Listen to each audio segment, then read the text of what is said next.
Why not gays? Gay people are different, Brandon. Under no circumstances can we put America's homosexuals in danger. You could even go back to the origins of Islam, when Muhammad expels or exterminates 3 Jewish tribes of Medina. Now, I know you blind, man, but you gotta see this. Following the reasoning here, that land should be given back to the Jews. You stupid. Muhammad conquered the oasis of Khaybar, subjugated the people there. Eventually, Umar kicked them out because Muhammad said that he wanted no Jews or Christians in the entire Arabian Peninsula, even though they'd been there for centuries. Yes. Expelled them, said, hey, you were here before us, but get out now. You are made of stupid.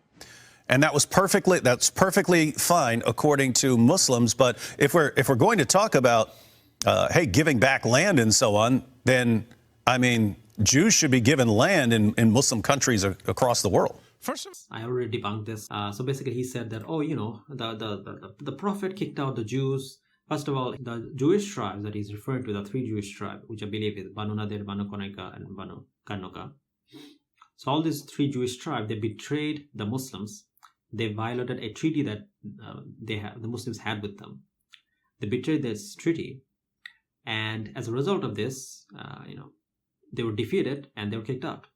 Last week we spoke about the tragedy of Bi'r Ma'una, where 70 of the companions of the Prophet ﷺ were killed. And the only survivor was Amr ibn Umayyah al-Dhamri radiyallahu anhu. On his way back to Medina, he crossed paths with 2 men who were from the same tribe that had ambushed and killed those Muslims. So Amr ibn Umayyah, he killed these 2 men, thinking that it was justified as a retaliation for what that tribe had done to the Muslims.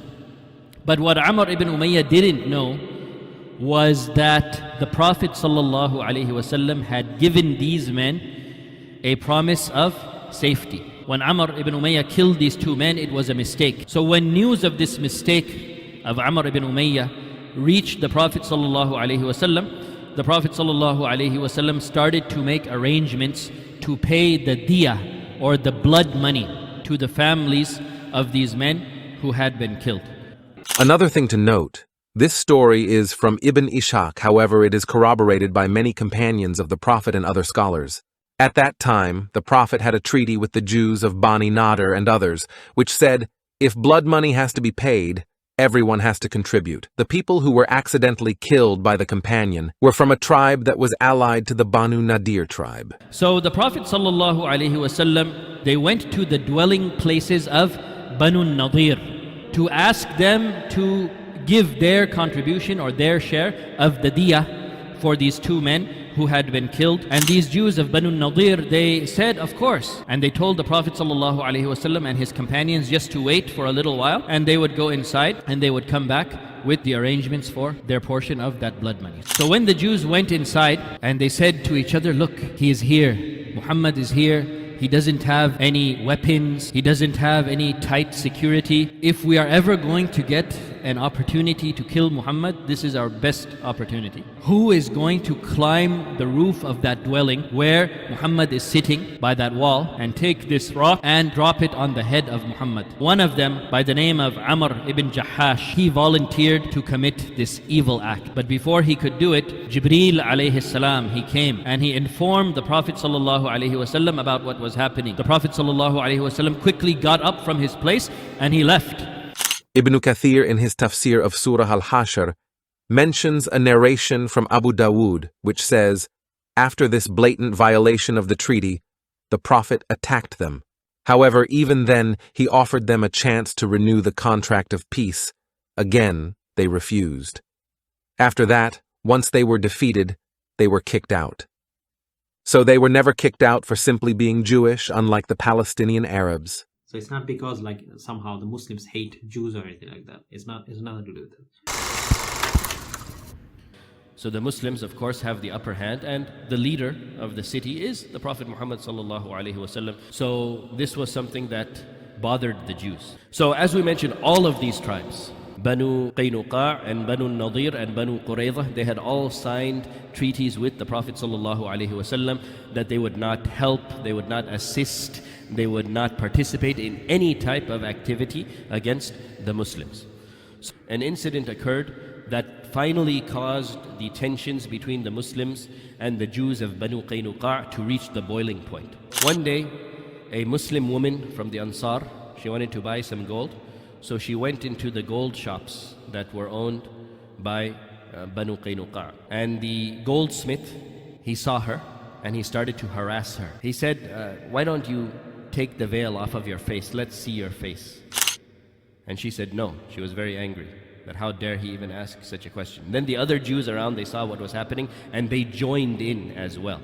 And they all started bothering her and they all started harassing her and talking to her in a very immoral way. So while that was going on, the goldsmith, he took a piece of her dress, of the woman's dress, and she didn't realize it. She was sitting. He took a piece of her garment without her realizing, and he tied it to an object without her knowing. So when they started bothering her and they started harassing her and stuff, she wanted to get up and leave. So she got up and she started to leave, but she didn't realize that her garment was tied, so she became exposed. When she got up and started to walk, she became exposed and her legs were seen. And she screamed. It was something that was very inappropriate. How dare they do such a thing? She screamed loudly, and the Jews, they started laughing at her. So there was a Muslim man who heard that scream of that woman, and he came to see what was going on, and he saw what had happened, and he became very angry that how dare this Jewish goldsmith think that he can infringe upon the honor of a Muslim woman, and he attacked that goldsmith and he killed him. And then the Jews, they came to the aid of their brother and they attacked that Muslim man and they killed him. When this news came back to the Prophet ﷺ, and he addressed Banu Qaynuqa' and he said to them, surrender the people who are responsible for the murder of our Muslim brother. Surrender them so that we can punish them. And Banu Qaynuqa', out of their arrogance, they said, we're not going to surrender anyone to you. And the Prophet ﷺ, he ordered the Muslim army to prepare for battle.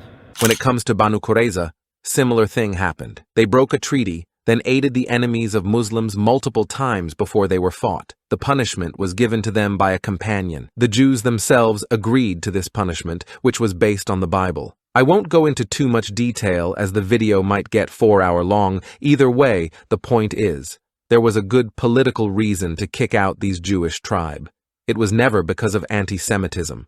Also, another thing, this has nothing to do with race. Like, some of the most prominent Muslims are Jewish. I mean, Jesus was Jewish. Moses was Jewish. Because we believe that they were Muslim in terms of belief. Safiya radiallahu anha was a Jewish woman, and she is considered the mother of all believers. She is our mother, and we love her. She is the mother of all Muslims, and she was Jewish. She is Jewish. She has a very high honor among the Muslims. Then we have Abdullah ibn Salam and Ka'b bin Abhar. Abdullah bin Salam, I believe, was even a rabbi. So he was one of the companions, the most highly praised generation of all generations, to be a companion of the Prophet. Like, do you know how honorable that is? Then we have Ka'b bin Abhar. These are all honorable and very prominent Muslims that we look up to. All Muslims look up to, and they're all Jewish.